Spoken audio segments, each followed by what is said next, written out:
hemos viajado hasta el sur de Turquía para conocer una de las excavaciones arqueológicas que podrían cambiar muchas teorías sobre nuestra historia que hasta ahora habían sido consideradas como ciertas. Se trata del lugar arqueológico de Göbekli Tepe, cuyas ruinas no encajan con la historia oficial sobre el desarrollo y evolución del ser humano. Sin embargo, la increíble antigüedad de esta colosal arquitectura ha tenido que ser aceptada por los arqueólogos. No les ha quedado otro remedio ante una evidencia tan aplastante. Un descubrimiento de este calibre hace que los eruditos tiemblen, porque tienen que plantearse cambiar sus teorías no probadas sobre la historia de la humanidad.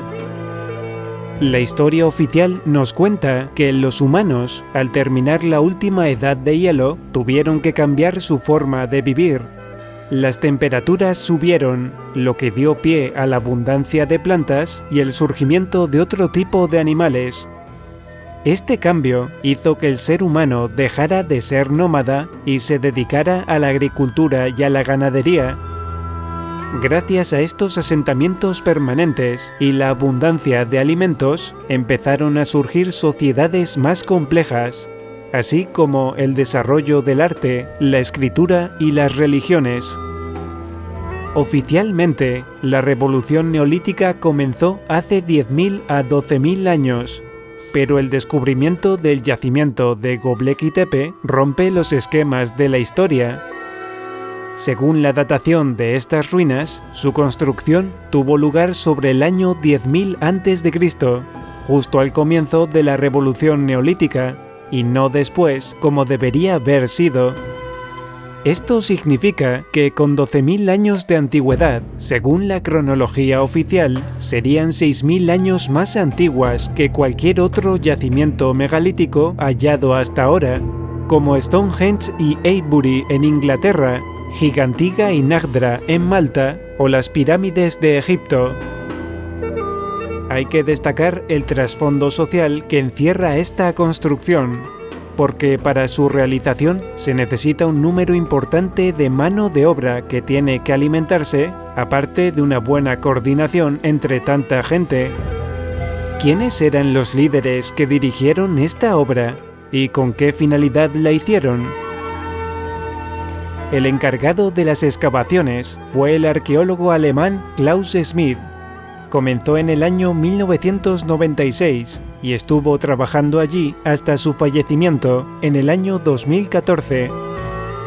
30 años antes habían sido examinadas por la Universidad de Estambul junto con la de Chicago, pero no las dieron demasiada importancia y abandonaron la investigación porque creyeron que esas construcciones eran tan buenas que era imposible que fueran tan antiguas.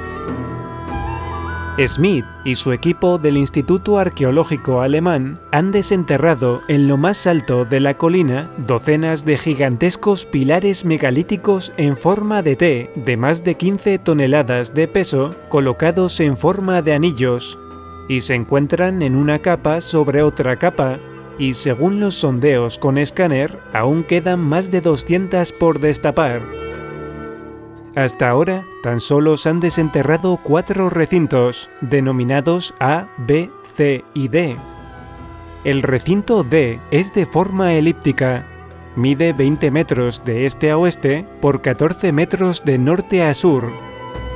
Los colosales pilares de este recinto han sido tallados en la dura roca caliza de la zona, y tienen un pulido tan perfecto que les hace resplandecer bajo el sol, destacando su color dorado. Miden unos 5 metros y medio de alto y pesan más de 15 toneladas cada uno. Además, se levantan sobre unas bases de 20 centímetros de altura, esculpidas directamente en la roca del suelo. Los pilares centrales son como 2 gigantes prácticamente iguales. Presentan unos largos brazos tallados con los codos doblados que acaban en unos dedos largos y estilizados. Ambas figuras llevan un cinturón ancho y collares. La mayoría tienen forma de T y están decorados con imágenes de pájaros, insectos, zorros, jabalíes, gacelas y otros animales, pero los que más abundan son las serpientes. Dentro del recinto D, el pilar que más llama la atención es el número 43.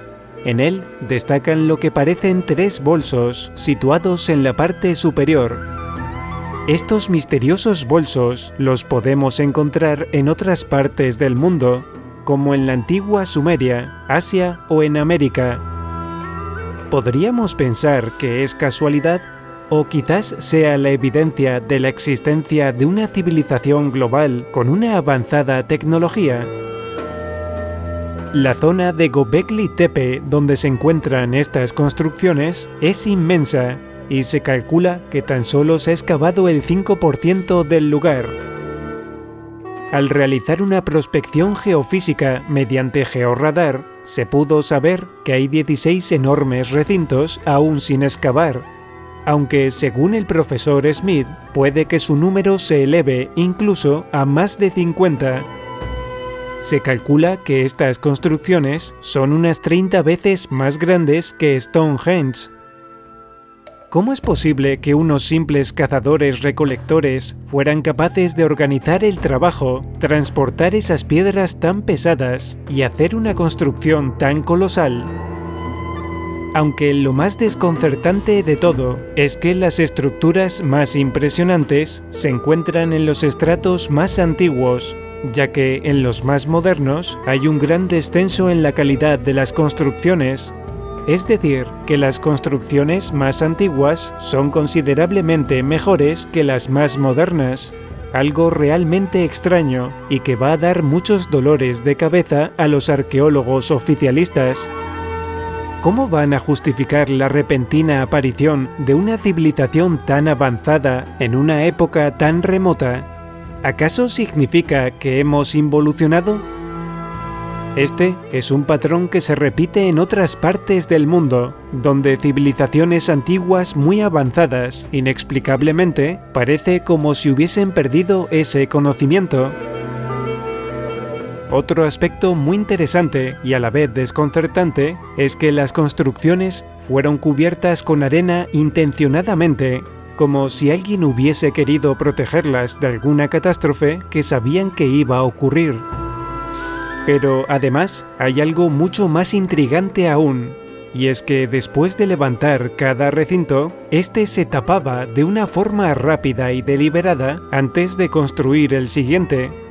Así, el recinto C fue cubierto de arena hasta enterrarlo, quedando todos los pilares ocultos por completo antes de empezar el recinto D. Aunque sabemos que este no es el único lugar donde se ha llevado a cabo esta práctica. Recordemos que los túneles de las pirámides de Bosnia, en Europa, también fueron tapados a propósito, quizás por la misma razón. Gracias a esto, se ha podido analizar la tierra que utilizaron en Göbekli Tepe, dando como resultado el año 10.800 a.C. ¿Por qué se molestaron en levantar estos inmensos círculos megalíticos para después enterrarlos? Para algunos, como el escritor Graham Hancock, está clara la respuesta.